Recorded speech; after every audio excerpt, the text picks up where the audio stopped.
Chris told us about your date. It sounds like you two shared a very special moment. Oh, my gosh. So you know what happened? Yeah, we do. We talked to Chris, actually. He's feeling kind of embarrassed that he took you to a funeral on your first date. And that's why he asked us to get you on the phone. I mean, he probably should feel embarrassed. Is that the first funeral date you've ever been on? That's not the question I was thinking, but okay. I've been to funerals, not on a date, though.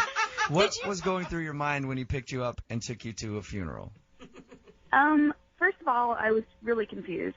I didn't know we were actually going to a funeral until we pulled up to the funeral. Did your heart sink? Like, I would feel horrible. No, I thought it was a joke. Like, I thought he was pranking me. I was like, okay, is this legit? So we got out of the car and we're walking in, and I was like, oh my God, we're really doing this.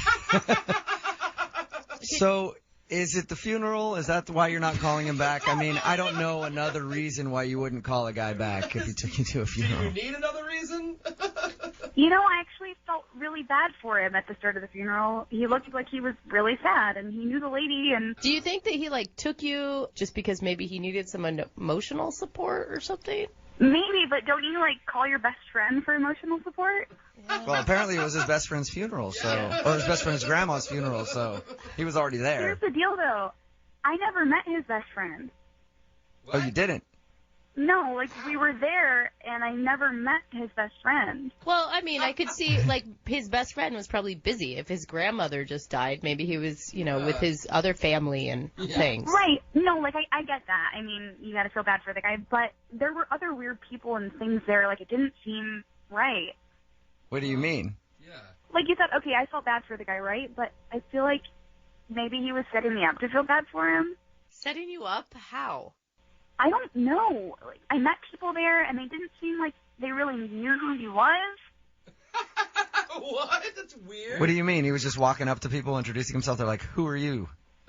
Yeah, and he was like, hey, here's this, my best friend's uncle. And I was like, oh, nice to meet you. And I feel like the uncle guy didn't know who he was. He said you guys actually went out after the funeral. Did you just want to leave? I would have just left. Breakfast was fine, but here's the weird thing. He kept pushing me to go back to his place, and he was like, I'd really love it if you were there. Like, I really just need comfort right now. Oh, and I was like, Oh, man. Nice. So he was trying to use the emotional state he was in after the funeral as a way to get you back to his house. I feel like that's what was happening. I feel like he was being sleazy about it and just trying to get me to go back to his place for comfort.